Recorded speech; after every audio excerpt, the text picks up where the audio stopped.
Hoy hablaremos de la tipicidad, la categoría dogmática en la que contrastamos el modelo normativo del comportamiento que se amenaza con pena, al que llamamos tipo, con el comportamiento que se ha presentado en la realidad, para terminar concluyendo si ese comportamiento satisface o no los requisitos descriptivos, los requisitos normativos, los requisitos objetivos, los requisitos subjetivos. En síntesis, vamos a analizar esta categoría dogmática que resulta ser la puerta de entrada al análisis del delito. Es una de las categorías más importantes y más polémicas. Bienvenidos. Bienvenidos a Soy Defensor.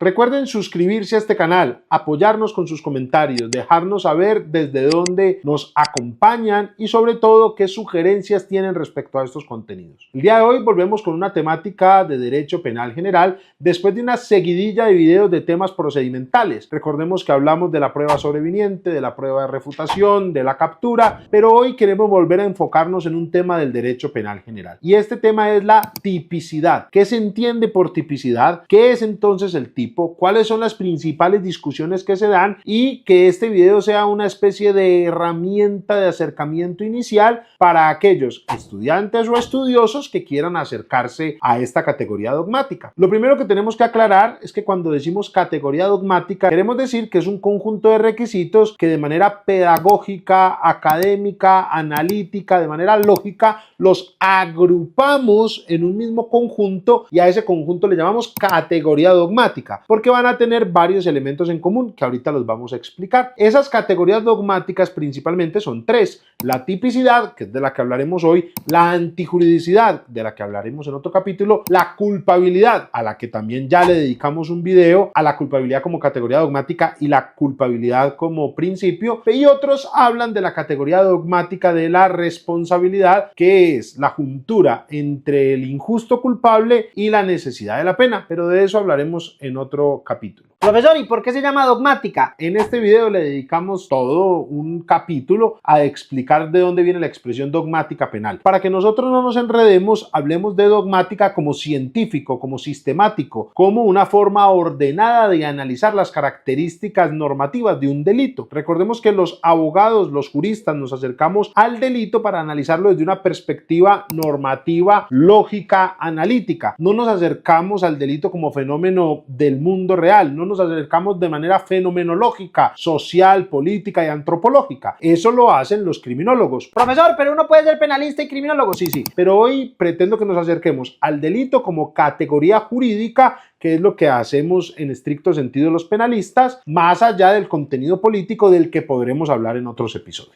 Entonces resulta que desde el punto de vista normativo, desde el punto de vista jurídico, un delito es un comportamiento humano que resulta ser típico, antijurídico y culpable. Comportamiento humano o conducta resulta ser el sustantivo, y ese sustantivo, para que se vuelva delito, que es otro sustantivo, tiene que verificarse si satisface tres adjetivos. Si ese sustantivo, comportamiento humano o conducta, es típico, primer adjetivo; antijurídico, segundo adjetivo; o culpable, tercer adjetivo. Ese primer adjetivo del que estamos hablando, esa primera característica que tiene la conducta humana, se analiza en una categoría dogmática, es decir, en un conjunto de requisitos a la que llamamos tipicidad. Y tenemos dos opciones. Si esa conducta humana satisface todos los requisitos de la tipicidad, decimos que esa conducta humana es típica. ¿Qué es una conducta típica entonces? Es un comportamiento humano que satisface todos y cada uno de los requisitos contenidos dentro de una categoría dogmática llamada tipicidad. ¿Y qué es una categoría dogmática? Pues ya lo dijimos, es un conjunto de requisitos que decidimos ordenar en un mismo conjunto para hacer un análisis lógico, para hacer un análisis jurídico, para hacer un análisis suficiente y sobre todo para poder observar si se satisfacen o no los principios que deben irradiar este filtro inteligente del poder punitivo al que llamamos derecho penal. Profesor, lo está diciendo en palabras muy complejas y enredadas. Vamos a intentar bajar un poquito el lenguaje. Vean ustedes. entonces. Acuérdense cuando en el colegio nos explicaban lo que es un sustantivo. La definición más básica, que admite controversias, por supuesto como todas, es que sustantivo es aquello que existe de manera independiente. Profesor, pero Parménides enseña que el ser es lo que es y el no ser es lo que no es y nada puede... No nos vamos a complicar. Cuando decimos existencia independiente, vamos a hacer un ejercicio mental. Yo me puedo imaginar la palabra casa con su existencia dentro de mi mente, puedo crear una imagen de la palabra casa, ¿cierto? Pero si yo digo la palabra rojo, la palabra grande, la palabra alto, yo no soy capaz de imaginármela sin asignárselas a un objeto. Yo no puedo imaginarme la palabra alto sin imaginarme o a una persona alta o una casa alta. Yo no me puedo imaginar la palabra grande sin imaginarme algo grande. A ese algo que me tengo que imaginar lo llamamos el sustantivo. Y aquello que caracteriza al sustantivo lo llamamos el adjetivo. Entonces, cuando yo digo típico, no tengo nada que se me venga a la cabeza en este juego del lenguaje. Antijurídico, no tengo nada. Culpable, no tengo nada, porque típico, antijurídico y culpable operan aquí como adjetivos. El sustantivo, aquello que eso existe y que vamos a verificar y a caracterizar, es la conducta humana, el comportamiento humano. Entonces, para que haya delito, cogemos un comportamiento humano y lo pasamos por una serie de conjuntos, 3 conjuntos principalmente, que una vez satisfechos los 3 conjuntos lo vamos a llamar delito. Va a transformarse de ser llamado comportamiento humano o conducta, que es la manera como abreviamos la expresión comportamiento humano, y una vez satisfechos los 3 requisitos lo vamos a llamar delito. Ese primer conjunto de requisitos para que una conducta pase a llamarse conducta típica se analizan en una categoría que es de la que estamos hablando hoy, que es la categoría de la tipicidad. Entonces, cuando se satisfacen todos los requisitos de la tipicidad, decimos que la conducta es típica. Y cuando no se satisface uno de los requisitos de esa tipicidad, diremos que la conducta es atípica. Profesor, ¿y puede haber una conducta que aunque sea atípica, sea antijurídica? En estricto sentido jurídico, no, porque cada una de estas habitaciones, la habitación de la categoría dogmática de la tipicidad, la habitación de la categoría dogmática de la antijuridicidad, la habitación de la categoría dogmática de la culpabilidad, únicamente es visitada si yo he satisfecho los requisitos de la inmediatamente anterior. Entonces, si yo llego a la conclusión de que la conducta es atípica, apague y vámonos. Tenemos entonces una categoría dogmática a la que llamamos tipicidad y 2 posibles soluciones. Si se satisfacen todas las características, conducta típica. Y si no se satisface una de las características, conducta atípica. Pero ¿qué rayos es la tipicidad? ¿Y por qué rayos se llama tipo? ¿Y por qué usamos una palabra que en el uso normal del lenguaje no comunica? Si usted coge una persona que nunca haya estudiado derecho penal, que nunca haya estudiado derecho, que no se haya acercado a estas figuras, y usted le dice, ¿qué es un tipo? Y él puede responder de una manera. Puede asemejar tipo a una palabra con la que se menciona a un sujeto de género masculino cualquiera. Entonces, un tipo, un tipo es un hombre cualquiera. Pero también tipo, de manera abstracta, y viene del latín typus, quiere decir el símbolo de una cosa o figura. Entonces, tipo como figura abstracta. Pero en realidad nuestra disciplina, el derecho penal, no lo toma ni como cualquier sujeto del género masculino, ni tampoco tan desde el punto de vista abstracto, aunque ese sí va a tener una cierta relevancia. Nosotros usamos la palabra tipo por una traducción del alemán, que yo no lo voy a pronunciar en alemán, lo voy a mencionar como se pronunciaría en español esa misma palabra, que es el Tatbestand. Tatbestand, así como lo estamos escribiendo acá. Entonces el Tatbestand quiere decir supuesto de hecho. Supuesto quiere decir abstracto y hecho quiere decir un acontecimiento que causa al ocurrir cambios en lo existente, un dato de la realidad, algo que realiza un cambio fenomenológico en aquello que apreciamos u observamos. Entonces vean la mezcla entre supuesto, es decir, abstracto, y hecho, es decir, concreto. O sea, es una abstracción del hecho. Y ahí tiene sentido también la expresión latina que utilizábamos, de typus, como la abstracción de algo. Pero volvamos entonces al origen alemán. En el alemán, Tatbestand, que era la palabra con que en la segunda mitad del siglo XIX aparece mencionada ya en los códigos penales y aparece ya utilizada por la doctrina, se representaba el supuesto derecho, es decir, un modelo abstracto de una conducta concreta. Esto va a tener diversas evoluciones muy interesantes y sobre estas evoluciones nos podríamos detener en el análisis que en cada escuela ha tenido esto, pero sobre las escuelas tendremos un capítulo aparte. Ese supuesto de hecho ha llevado ciertas transiciones, pero lo cierto es que ya no es únicamente solamente hecho en sentido exterior, sino también hecho en sentido interno. Y por eso vamos a hablar de dos tipos: el tipo objetivo o externo y el tipo subjetivo o interno. Tipo objetivo o externo: aquello que el sujeto hace y es perceptible fenomenológicamente en el mundo de los sentidos de manera externa. Es perceptible, es decir, lo que el sujeto exterioriza. El tipo interno es el que está sujeto, es decir, el subjectus. Por eso le llamamos tipo subjetivo. Es aquel tipo que ocurre dentro del sujeto. Es el tipo de manera interna.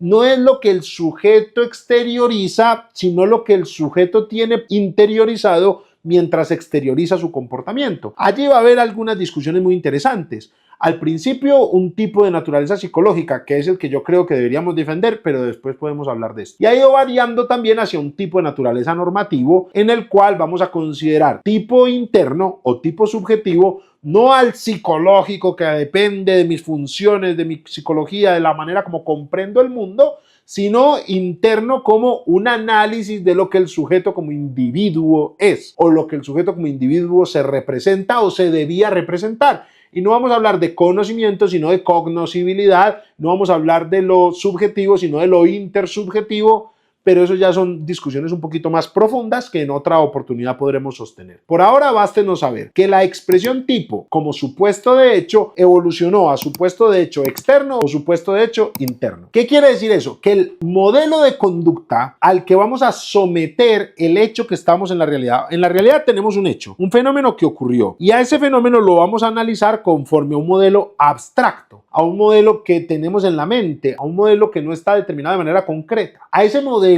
abstracto lo llamamos tipo, a ese supuesto de hecho lo llamamos tipo. Entonces vamos a confrontar este acontecimiento que tenemos ante nosotros y que hemos percibido a través de los sentidos y que se nos ha acreditado a través de unos elementos de prueba. Lo vamos a someter a un análisis lógico, verificando si se satisfacen o no los requisitos del modelo abstracto. A ese modelo abstracto de conducta le vamos a llamar tipo, y ese modelo abstracto de conducta llamado tipo tiene que regular esto de manera objetiva y subjetiva. Profesor, ya no entendí nada, por amor a Dios. Vamos a calmarnos otro poquito. Vamos a rebobinar y vamos a decir una expresión que creo que va a ilustrar de una mejor manera este concepto. En materia penal, más allá de todos esos orígenes que estábamos viendo, más allá de todo ese sentido que estábamos expresando, en materia penal, un tipo es un comportamiento que se amenaza con pena. Es decir, el legislador, el que hace las leyes, nos va a decir: si usted hace esto o deja de hacer esto, porque puede haber un tipo comisivo, ahorita lo explicamos, o un tipo omisivo, y puede haber tipo comisivo doloso y tipo comisivo culposo y tipo omisivo doloso y tipo omisivo culposo y tipo consumado y tipo tentado. Bueno, hay muchos tipos, y de hecho en este video ya hablamos de la clasificación de los tipos y de la clasificación de los delitos, se lo recomendamos. Pero vamos acá. El legislador decide advertirnos que si hacemos tal cosa, nos vamos para la cárcel. O si dejamos de hacer tal otra cosa, nos vamos para la cárcel. Es decir, él crea un modelo de conducta abstracta. Noten que el legislador no dice: el Santiago Tres Palacios que matare a Joaquín, No, él lo que dice es: el que matare a otro. Crea un modelo abstracto de un comportamiento, el que matare a otro, y lo amenaza con una pena, incurrirá en prisión, es decir, debe ir a la cárcel. Y es así entonces como lo que llamamos tipo es esa primera parte, es el modelo, es el comportamiento abstracto que se amenaza con pena. Entonces, cuando yo abro la parte especial, voy a empezar a tener las descripciones de esos comportamientos abstractos que se amenazan con pena. Profesor, ¿y qué pasa con la parte general? La tentativa, la coautoría, lo que llamamos dispositivos amplificadores del tipo, en todas sus apariciones. También la acción, la omisión, la posición de garante. Todo eso van a operar como normas de interpretación, como normas de aplicación que abren el sentido, que extienden el sentido del tipo para que lo que diga la parte especial se extienda a unos supuestos inicialmente no cobijados por estos. Ya lo vamos a explicar brevemente. Por ahora, bástenos saber, y con esto lo estoy pretendiendo aterrizar, tipo en materia penal es el comportamiento que se amenaza con pena, y su descripción principal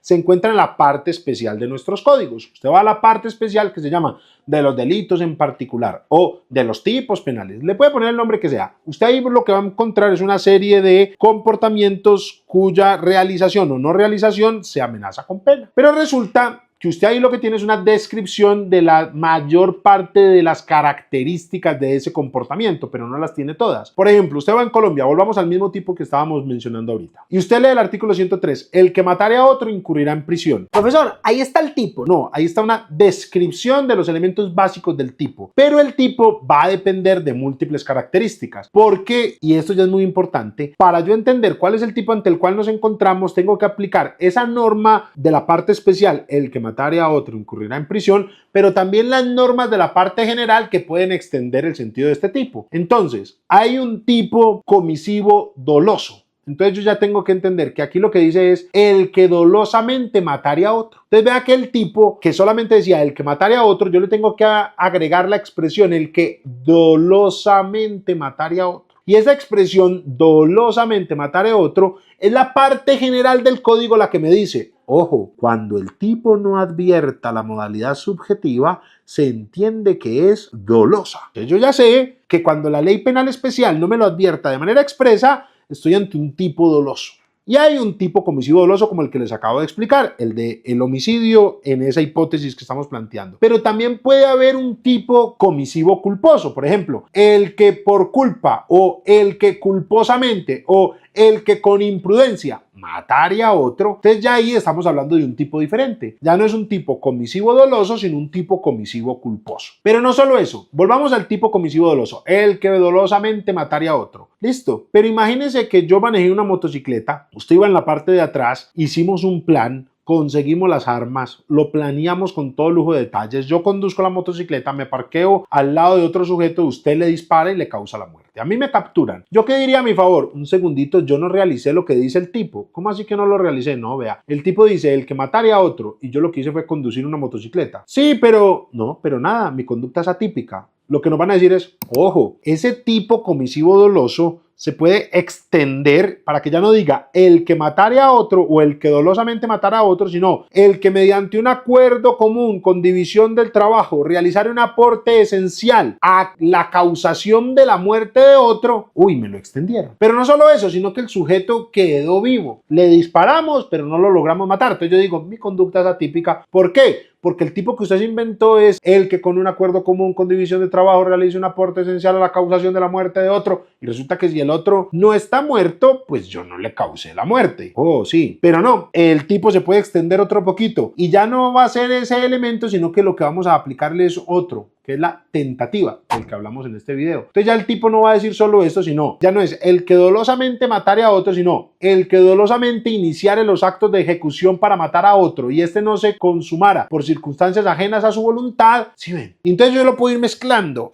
Lo que quiero que vean es que el tipo no es lo que está allí estáticamente escrito en la parte especial. Eso es una descripción inicial del tipo, pero para yo entender los alcances que puede tener cada tipo y la manera como los puedo configurar, tengo que estudiar la parte general del código. Por eso es que cuando uno está en clase, muchos estudiantes quieren que uno estudie la parte especial. Profesor, ¿cuál es la pena del secuestro? ¿Cuál es la pena del hurto? ¿Cuál es la pena del homicidio? Y lo que uno intenta insistir es, ojo, unas buenas bases en penal general te va a ayudar a comprender cualquiera sea el delito que te pongan enfrente. Cualquiera que sea la norma penal especial, usted va a poder aplicarle los institutos generales necesarios y suficientes para extender su sentido y entender sus alcances. Obviamente, eso ya empieza a tener una complejidad y una profundidad, pero no nos perdamos del hilo de donde vamos. Volvamos a la tipicidad. Profesor, se me volvió a olvidar qué es la tipicidad. ¿Por qué no devuelve el video y lo escucha? Profesor, me da pereza. Bueno, la tipicidad es un conjunto de requisitos que se verifican de manera ordenada. Ese análisis que se realiza en la tipicidad consiste en cotejar el comportamiento humano que tengo, que se presentó en el mundo de los sentidos, versus un modelo abstracto que se amenazaba con pena. Y tengo que ver si ese acontecimiento real encaja en todos y cada uno de los elementos que establecía la norma. Una vez yo verifico ese contacto entre el uno y el otro y que se satisface todo, la conducta es típica. Y se tiene que cumplir tanto de manera objetiva, es decir, externa, como subjetiva, es decir, interna. Y ya va a haber diversas clases de tipos penales que después podremos analizar. Del tipo comisivo doloso por resultado, que es el que usualmente tenemos como el arquetipo, el modelo ideal, entonces diremos que todo tipo penal tiene al menos sujeto activo, es decir,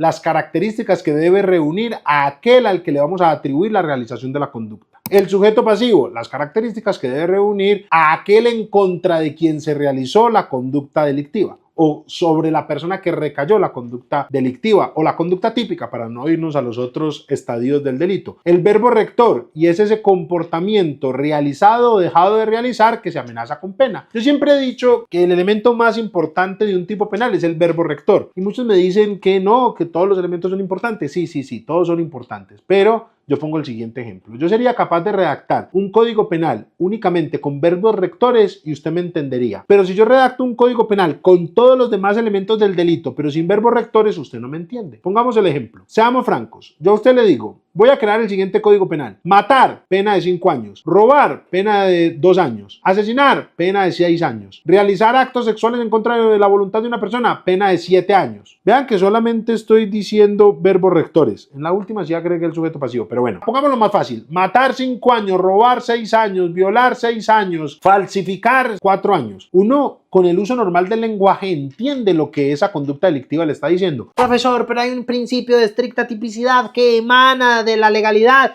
en el cual se debe describir de una manera... Claro, estamos de acuerdo. Pero en gracia de discusión reconozcamos que tiene poder comunicativo la realización de esos verbos y entendemos más o menos de qué se está hablando. Profesor, pero es que en el derecho penal no puede haber interpretación, tiene que ser exegética. No, un segundito. Entonces, ¿por qué cuando dice el que matare a otro no dice el sujeto que matare a otro sujeto? No, porque de todas formas, si diga el que matare a otro, yo sé que no está hablando de un león y de un tigre, sino de un ser humano y de otro ser humano. Siempre tenemos que intentar activar el principio de cooperación en la comunicación y entender de aquello que estamos hablando. Pero en gracia de discusión, seamos francos en que se entiende solo con el verbo rector, se entiende más o menos el contenido de lo prohibitivo. Pero si yo le digo a usted, el que con alevosía a otro, el que con la intención a otro, el que de manera inequívoca a otro, si yo no digo ningún verbo, no se entiende absolutamente nada. Esa reflexión que realizo, lejos de decir que eliminemos todos los elementos del delito y dediquémonos únicamente a los verbos rectores, no. Lo que intenta es llamar la atención sobre el verbo rector, no para eliminar los otros, pero es para hacer un llamado a nuestro legislador de que los tipos penales que confecciona los haga con verbos rectores en los que entendamos el contenido de lo delictivo, no como la tendencia contemporánea de redactar verbos rectores con puros verbos que son, por norma general, lícitos. El que adquiera, transfiera, importe, hasta ahí no habría nada ilícito. Creo que en eso hemos perdido un camino importante y eso es una de las formas de aparición de, creo yo, ciertas expansiones del poder punitivo inadecuadas. Pero bueno, de eso hablaremos en otro episodio. Simplemente quiero que sepamos hoy. La tipicidad, categoría dogmática, en la cual se verifica si el comportamiento humano satisface o no las reglas del tipo. ¿Qué es un tipo? Es un comportamiento que se amenaza con pena. ¿En dónde aparece la amenaza con pena? Pues la descripción general aparece en la parte especial de nuestro código, pero se va extendiendo con su sentido y tenemos que aplicarlo de una manera analítica teniendo en cuenta todos los elementos también de la parte general. Si se satisfacen todos sus elementos, la conducta es típica. Si no se satisfacen sus elementos, la conducta es atípica. ¿Qué naturaleza tienen esos elementos? Tanto elementos objetivos como elementos subjetivos. ¿Cuáles se analizan primero? Yo considero que se analizan primero los objetivos y después los subjetivos. Es decir, yo creo que primero tenemos que verificar la existencia del objeto y después la conciencia sobre la existencia del objeto. Pero con eso no quiero preocuparlos porque será objeto de un debate específico en el que analizaremos diversas posturas muy interesantes que hay sobre el tema. Así entonces, hablamos hoy de la tipicidad, de esta primera categoría dogmática, la puerta de entrada para el análisis del delito. Hay aquí un montón, un océano de posibilidades y de discusiones. Déjenos saber sobre cuál de los temas que hoy medio esbozamos les gustaría que ampliáramos, sobre qué otros temas debemos hablar y por favor desde qué lugar nos están viendo y nos están escuchando para saber cómo podemos ir también orientando contenidos que sean pertinentes de acuerdo a las latitudes desde las cuales nos acompañan. Un abrazo.